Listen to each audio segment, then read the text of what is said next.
Hello बच्चों, मेरा नाम दीपिका श्रीवास्तव है। आज मैं ज्योग्राफी का एक और टॉपिक सॉइल ऑफ इंडिया लेकर आई हूँ। यानी कि भारत में कितने प्रकार की मिट्टी पाई जाती है, इसको समझाएंगे। देखिए, मिट्टी हमारी मूलभूत आवश्यकता यानी बेसिक इम्पोर्टेंस है। इसको इसके बारे में पढ़ना बहुत ज़रूरी है। बहुत सारे एग्जाम्स ऐसे होते हैं जिनमें इनसे रिलेटेड क्वेश्चन पूछे जाते हैं। तो आज हम मिट्टियों के बारे में पढ़ेंगे।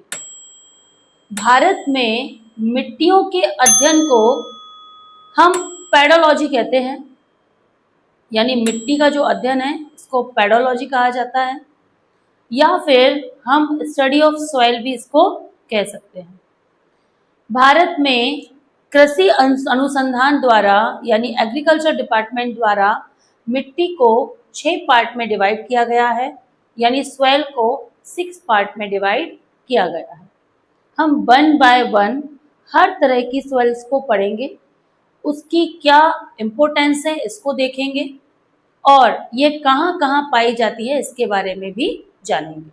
स्टार्ट करते हैं। सबसे पहले हम ये जानते हैं कि जो सबसे पहली मिट्टी होती है इसको हम जलोढ़ मृदा कहते हैं, यानी जलोढ़ मिट्टी। इसको हम इंग्लिश में एलुवियल सॉइल कहते हैं। जलोढ़ मिट्टी या एलुवियल सॉइल। सबसे पहले हम 6 पार्टों को बता देते हैं, फिर 1 बाय 1 इसको एक्सप्लेन की जाएगी। पहली जो मिट्टी है वो है जलोढ़ मिट्टी। दूसरी है, इसको हम काली मिट्टी कहते हैं, यानी ब्लैक सॉइल कहते हैं। तीसरी जो मिट्टी है इसको हम लाल पीली मिट्टी कहते हैं, यानी रेड येलो सॉइल कहते हैं। चौथी इसको हम लैटेराइट मिट्टी कहते हैं।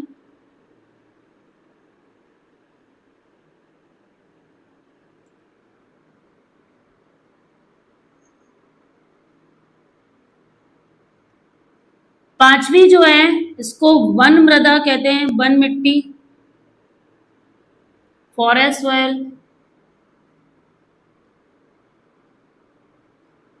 छठवीं है इसको हम मरुस्थलीय मिट्टी, डेजर्ट सॉइल कहते हैं। तो इस प्रकार से 6 तरह की मिट्टियां भारत में पाई जाती हैं। 6 टाइप ऑफ सॉइल भारत में पाई जाती हैं। सबसे पहली जो सॉइल है जिसको हम एलुवियल सॉइल कहते हैं, भारत में लगभग 40% जो एरिया है एलुवियल सॉइल कवर करती है। 40% एरिया है जो एलुवियल सॉइल कवर करती है, यानी भारत का उत्तर का मैदान यानी कि नदन प्लेन एरिया जो है वो एलुवियल सॉइल से बना हुआ है। अब एलुवियल सॉइल कैसे बनती है? तो नदियों द्वारा लाई गई गाद या सिल्ट से एलुवियल सॉइल का निर्माण होता है, यानी एलुवियल सॉइल बनती है। अब जो एलुवियल सॉइल है इसको हम 2 तरह से पढ़ सकते हैं, यानी एलुवियल सॉइल 2 तरह टाइप की होती है, 2 टाइप्स ऑफ सॉइल। फर्स्ट होती है जिसे हम बांगर कहते हैं, और दूसरी होती है जिसे हम खादर कहते हैं। बांगर मतलब पुरानी जलोढ़ यानी ओल्ड मिट्टी, यानी ओल्ड एलुवियल सॉइल, और जो खादर होती है उसे हम न्यू एलुवियल सॉइल कहते हैं। जो बांगर होती है उसमें हम कैसे मानेंगे कि जब नदियां नीचे की ओर ढलान मतलब ऊपरी एरिया से नीचे की ओर जाती हैं तो अपने साथ कंकड़ पत्थर जमा कर देती हैं और चिकनी मिट्टी को साथ लेकर बह जाती हैं। तो जिस जगह पर कंकड़ पत्थर थोड़ी पथरीली मिट्टी जमा हो जाती है, जहां पर बाढ़ का पानी पहुंच नहीं पाता, उस तरह की मिट्टी को हम बांगर कहते हैं। यह मिट्टी कम उपजाऊ होती है, इसमें बहुत अच्छी क्रॉपिंग नहीं की जा सकती, यानी ज्यादा अच्छी फसल नहीं उगाई जा सकती। इसके ही आगे अगर हम पढ़ेंगे खादर, यानी कि ऐसी मिट्टी जो नई सिल्ट लेके अपने साथ आती है, यानी जिसमें चिकनी मिट्टी, दोमट टाइप की मिट्टी जमा होती है, ये बहुत उपजाऊ होती है। यानी जलोढ़ की जो नई टाइप की नदियां जब अपने प्लेन एरिया में जाती हैं तो जहां पर चिकनी मिट्टी जमा कर देती हैं उसको बोलते हैं खादर। ये बहुत उपजाऊ होती है और लगभग गंगा, ब्रह्मपुत्र और सिंधु नदी की जो पूरा अफवाह तंत्र है, जो उनका फ्लोइंग एरिया है, उस पूरे में इस जलोढ़ मिट्टी को पाया जाता है, यानी एलुवियल सॉइल जो है वो पाई जाती है। अगर हम स्पेसिफिक एरिया की बात करें तो ये उत्तर प्रदेश, पंजाब, बिहार, इसके अलावा कुछ मध्य प्रदेश का एरिया, साथ ही साथ वेस्ट बंगाल का एरिया, इस एरिया में ये पाई जाती है। उड़ीसा का कुछ एरिया और कर्नाटक के कुछ एरिया में भी एलुवियल सॉइल देखने को मिलती है। अगर इसकी फसल की बात करें तो इस फसल में इसमें जो मुख्य रूप से गेहूं और गन्ना की फसल उगाई जाती है। अगर हम इसकी उपजाऊपन यानी फर्टिलाइजेशन की बात करें तो ये जो मिट्टी है इसमें सबसे ज्यादा पोटास होता है, जिसके कारण ये बहुत उपजाऊ होती है। लेकिन इसमें फास्फोरस की कमी होती है। बाकी जो तत्व होते हैं यानी आयरन, कैल्शियम वगैरह इसमें भरपूर मात्रा में होता है। फास्फोरस, मैग्नीशियम की थोड़ी कमी होती है। लेकिन अगर हम पूरे तरीके से देखें तो ये बहुत उपजाऊ मिट्टी है और लगभग हर प्रकार की फसल इसमें उगाई जा सकती है, पर गेहूं और गन्ना के लिए सबसे उपयुक्त फसल। इसके बाद हम बात करते हैं ब्लैक सॉइल। तो ब्लैक सॉइल जो है यानी काली मिट्टी जो है, ये कैसी मिट्टी है? तो ये काले रंग की मिट्टी होती है। यह बेसाल्ट चट्टानों के टूटने फूटने से बनती है। बेसाल्ट चट्टानें लावा से निर्मित चट्टानें होती हैं, यानी कि जो वॉल्केनो होता है उससे जो लावा निकलता है वो जब जम जाता है, ठंडा हो जाता है, उससे निर्मित चट्टानों को हम बेसाल्ट चट्टानें कहते हैं। और उन्हीं बेसाल्ट चट्टानों के टूटने फूटने से काली मिट्टी का निर्माण होता है। काली मिट्टी में टिटिनिफेरस हेमनेटाइट नाम का तत्व पाया जाता है, जिसके कारण इसका रंग काला दिखाई देता है। साथ ही साथ इस मिट्टी में ह्यूमस पाया जाता है।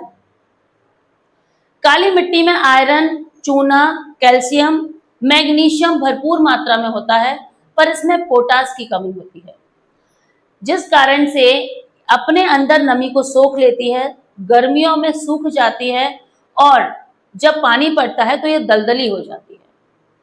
काली मिट्टी जो है इसको हम कपासी मिट्टी भी कहते हैं, क्योंकि इसमें कपास की क्रॉपिंग सबसे अच्छी होती है, इसलिए इसको कपासी मिट्टी भी कहते हैं। काली मिट्टी में कपास के अलावा हम अन्य फसलों को भी उगा सकते हैं, बशर्ते इसका टेम्परेचर के अकॉर्डिंग इसमें पानी की सिंचाई दी जाती है। इसके अलावा काली मिट्टी कहाँ कहाँ मिलेगी? तो काली मिट्टी मध्य प्रदेश का पश्चिमी एरिया यानी मालवा रीजन, राजस्थान का भी मालवा क्षेत्र, इसके अलावा गुजरात, महाराष्ट्र और कर्नाटक का नॉर्दर्न एरिया, इस पूरे इलाके में जो है वो काली मिट्टी पाई जाती है। इसको दक्कन ट्रैप सॉइल भी बोलते हैं। इसका अन्य नाम जो होता है वो रेगर या रेगुर मिट्टी भी इसको कहा जाता है। इसके बाद जो तीसरी मिट्टी है जिसे हम लाल पीली मिट्टी कहते हैं, यानी रेड येलो सॉइल कहते हैं। लाल पीली मिट्टी जो है वो ज्यादातर छोटा नागपुर प्लेट्यू रीजन में पाई जाती है। यह मिट्टी देखने में लाल और पीले रंग की दिखाई देती है। इसका लाल रंग आयरन ऑक्साइड के कारण होता है। और जब इस मिट्टी में पानी, चूंकि यह मिट्टी अपने अंदर पानी को नहीं सोखती है, तो इसके अंदर पानी जमा रहता है। पानी जमा रहने से इसका निचला हिस्सा येलो दिखाई देता है, इसीलिए इसको हम लाल रेड येलो मिट्टी कहते हैं। यह जो मिट्टी है वो सिलिका और आयरन से मिलकर बनी होती है। इसमें ज्यादातर उपजाऊ जो तत्व होते हैं जैसे मैग्नीशियम हो गया, कैल्शियम हो गया, ये नहीं पाया जाता, पर इसमें चूना पाया जाता है, पोटास भी पाया जाता है। यह पानी की नमी को नहीं सोखती है, जिस कारण इसमें मोटे अनाज जो हैं वो उगाए जा सकते हैं। गेहूं, गन्ना, कपास, ऐसी जो क्रॉपिंग है वो इसमें नहीं की जा सकती, लेकिन कहीं कहीं पर सिंचाई की व्यवस्था होने के कारण ऐसा भी संभव हुआ है। लेकिन ज्यादातर ये चावल की खेती, इसके अलावा मोटे अनाज के लिए ये उपयुक्त फसल है। लाल पीली मिट्टी जो है वो छोटा नागपुर प्लेट्यू, उड़ीसा का कुछ रीजन इस क्षेत्र में पाई जाती है। चौथी जो मिट्टी है वो लैटेराइट मिट्टी या लैटेराइट सॉइल भी इसको कहते हैं। इसके अलावा इसके अलावा ये जो मिट्टी है वो कहाँ पाई जाएगी? तो ये जो क्षेत्र है यानी लैटेराइट मिट्टी जो है जहां ये पाई जाती है, यानी जो लैटेराइट मिट्टी है ये जो पाई जाती है ये कहाँ पाई जाएगी? कोस्टल एरिया यानी कि भारत का जो तटीय क्षेत्र है इस पूरे क्षेत्र में ये पाई जाती है। इसके अलावा ये जो मिट्टी है वो वर्षा वाले क्षेत्र यानी हाई रेनफॉल एरिया में भी ये पाई जाती है, जहां हाई रेन होता है, जैसे कि 400 सेंटीमीटर से अधिक वर्षा वाले क्षेत्र में ये पाई जाती है। इस मिट्टी में बहुत सारे तत्व जो है उनकी कमी होती है, यानी ज्यादातर उपजाऊ मिट्टी के जो तत्व होते हैं उसमें नहीं पाए जाते, लेकिन इसमें भी पोटास होता है, मैग्नीशियम पाया जाता है, सिलिका भी इसमें पाई जाती है। यह मिट्टी थोड़ी सी कहीं कहीं पर दलदली भी होती है, इसका रंग कहीं कहीं पर सफेद और कहीं कहीं पर किशमिश कलर का हो जाता है। जहां पर यह सफेद होता है, ये कहीं कहीं पर सफेद होता है, वहां पर काजू की फसल के लिए उपयुक्त होती है। जहां पर इसका जो कलर है वो सफेद हो जाता है, वो काजू की फसल के लिए उपयुक्त होता है। इसके अलावा लैटेराइट मिट्टी में चाय और कॉफी जो है वो बहुत भरपूर मात्रा में पाई जाती है। और क्या होता है भाई, ये लैटेराइट मिट्टी डेल्टाइट क्षेत्र में पाई जाती है, तो जहां पर नारियल वरियल के पेड़ मिलेंगे वो भी लैटेराइट मिट्टी में ही मिलेंगे। पांचवी जो है वो वन मृदा मतलब हिमालय या पहाड़ी रीजन में पाई जाने वाली, जहां पर घने घने जंगल देखने को मिलते हैं, तो वहां पर जो है वन मृदा पाई जाती है। ये जो वन मृदा है ज्यादातर ढालू एरियो में कम उपजाऊ होती है और समतल एरिया में थोड़ी उपजाऊ दिखाई देती है। कंकड़ पत्थर की मात्रा ज्यादा होने के कारण इसमें फसल नहीं उगाई जा सकती, लेकिन जंगल हो जाते हैं। इस कारण इस मृदा को फॉरेस्ट सॉइल कहते हैं या फिर वन मृदा कहा जाता है। ये जो मिट्टी है हिमालय रीजन के ढलान एरिया यानी उत्तराखंड सिक्किम वाले क्षेत्र में पाई जाती है। इस मिट्टी में किसी भी प्रकार के कोई भी यानी किसी भी तरह की फसल नहीं उगाई जा सकती, कारण कंकड़ पत्थर की अधिकता होती है। इसमें आयरन ऑक्साइड होता है, लेकिन पोटास, फास्फोरस आदि जो उपजाऊ तत्व होते हैं उनकी इसमें कमी होती है। छठवीं जो मृदा है वो है मरुस्थलीय मिट्टी, जिसे हम डिजर्ट सॉइल कहते हैं। ये जो मिट्टी है ये राजस्थान के पश्चिमी एरिया में पाई जाती है।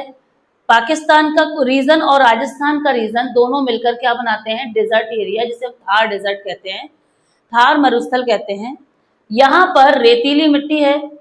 रेतीली मिट्टी होने के कारण जब इस पे सूर्य की किरणें पड़ती हैं तो ये ताप वृद्धि करता है, जलवाष्प होकर उड़ जाता है, अर्थात इस मिट्टी में नमक की मात्रा बढ़ जाती है और नमी बिल्कुल भी नहीं होती। किसी भी प्रकार के उपजाऊ तत्व यहाँ मौजूद नहीं है, यानी कि एक बिल्कुल भी फर्टिलाइजर नहीं इसमें पाया जाता। इसका कहीं कहीं पे लाल रंग होता है, जिसमें आयरन ऑक्साइड के कारण इसका भी रंग हल्का लाल और भूरा दिखाई देता है। यह मिट्टी राजस्थान के रीजन में और कहीं कहीं पर रण ऑफ कच्छ एरिया यानी गुजरात का रण ऑफ कच्छ एरिया में ये पाई जाती है। इस मिट्टी चूंकि कहीं कहीं पर लवणीय है, अतः इसमें किसी भी प्रकार के पेड़ पौधे लगना संभव नहीं। 6 प्रकार की जो मिट्टियां हैं, जैसे कि हमने आपको बताया, पहली जलोढ़ मिट्टी जिसे हम एलुवियल सॉइल कहते हैं, यह नदियों द्वारा लाई गई गाद और सिल्ट से बनती है, जिसको हम 2 पार्ट में डिवाइड करते हैं, बांगर और खादर। बांगर जलोढ़ वो मिट्टी है जो कम उपजाऊ है, जिसमें कंकड़ पत्थर पाए जाते हैं, कैल्शियम कार्बोनेट भी पाया जाता है। इसके अलावा खादर यानी वो मिट्टी है जिसमें चिकनी मिट्टी और गाद पाई जाती है, जिसे हम नई खादर कहते हैं, जो कि बहुत उपजाऊ है। यह गंगा के मैदान, सिंधु और ब्रह्मपुत्र का जो दोआब क्षेत्र यानी पूरा नदन प्लेन्स एरिया में ये मिट्टी पाई जाती है। 40% जो है एरिया में केवल और केवल एलुवियल सॉइल है, यानी भारत में अगर पूछा जाए कि सबसे ज्यादा कौन सी सॉइल पाई जाती है तो वो एलुवियल सॉइल है। सेकंड नंबर पे आती है ब्लैक सॉइल, जिसे हम बेसाल सॉइल भी कहते हैं, जिसे हम रेगर सॉइल भी कहते हैं, जिसे हम गहरी काली मिट्टी भी कहते हैं। हमने आपको बताया कि इसका जो काला रंग है वो टिटेनिफेरस, मैग्नेटाइट और ह्यूमस के कारण होता है। ये जो काली मिट्टी है यह बेसाल चट्टानों के टूटने फूटने से बनती है। इसे लावा द्वारा उत्पन्न मृदा भी कहते हैं, यानी ये लावा से भी उत्पन्न होती है, लावा से भी बनती है ये मिट्टी। काली मिट्टी में बहुत सारे तत्व यानी आयरन, चूना, कैल्शियम, मैग्नीशियम पाया जाता है। पोटास की थोड़ी कमी होती है। यह मिट्टी इस मिट्टी में दरारें पड़ सूख जाने पर इसमें दरारें पड़ जाती हैं, पर जब इसमें पानी पड़ता है तो ये दलदली हो जाती है। कपास के लिए यह उपयुक्त फसल है। महाराष्ट्र जो है वो सबसे बड़ा काली मिट्टी का वाला राज्य है। इसके बाद गुजरात है, मध्य प्रदेश का मालवा रीजन है और कर्नाटक का नदर्न एरिया है। लाल पीली मिट्टी हमने आपको बताया, रेड येलो सॉइल, इसका रंग लाल और कहीं कहीं पीला होता है। लाल रंग आयरन ऑक्साइड के कारण होता है। पीला रंग उसमें जमा पानी के कारण उस लाल मिट्टी को पीला कर देता है, इसलिए इसे रेड येलो सॉइल कहते हैं। यह मोटे अनाजों के लिए उपयुक्त फसल है, यानी सबसे ज्यादा सफिशिएंट है मोटे अनाज के लिए, पर इसमें चावल व अन्य फसलों को भी उगाया जा सकता है।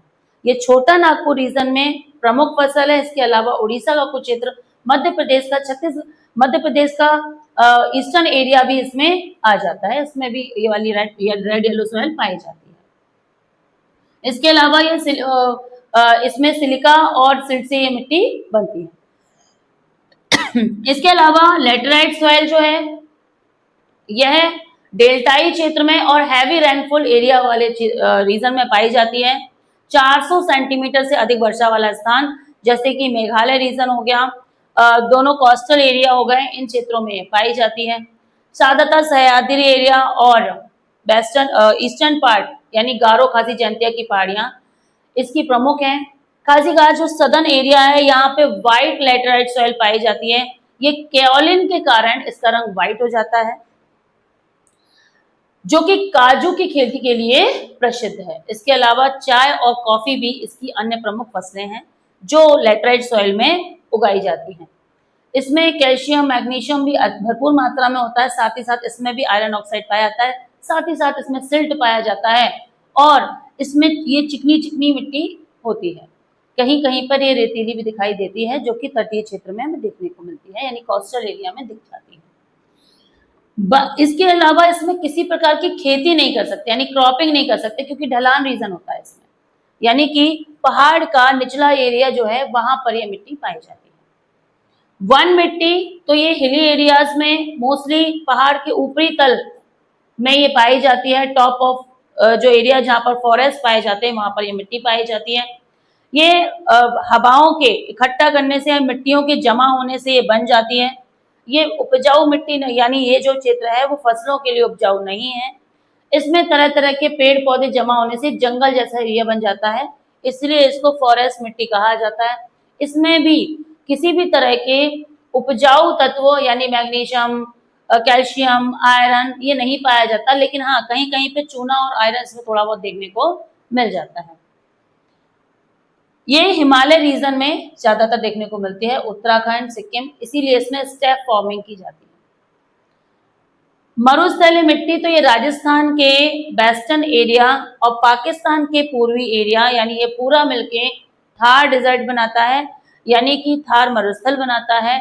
साथ ही साथ रण ऑफ कच्छ जो कि एक दलदली क्षेत्र है, एक वेटलैंड एरिया है, दोनों में इस तरह की मिट्टी पाई जाती है। यह बहुत ही रेतीली और लवणीय होती है, यानी सॉल्टी होती है। साथ ही साथ सूर्य का जब किरणें रेत पे पड़ती हैं तो बहुत टेम्परेचर के कारण ये वेपर बढ़ के उठ जाती हैं। इस कारण जो है इस मिट्टी में किसी भी प्रकार की कोई भी तत्व मौजूद नहीं होते हैं, इसीलिए यहाँ पर किसी भी तरह की कोई भी क्रॉपिंग नहीं की जा सकती। लगभग मिट्टी के तौर पर सभी चीजें क्लियर हैं। अगर आपको कोई क्वेश्चन लगता है, कोई डाउट लगता है तो आप क्वेश्चन कर सकते हैं। साथ ही साथ अगर आपको मेरा सेशन अच्छा लगता है तो आप इसको लाइक कीजिए, कमेंट कीजिए, शेयर कीजिए और सब्सक्राइब जरूर कीजिए।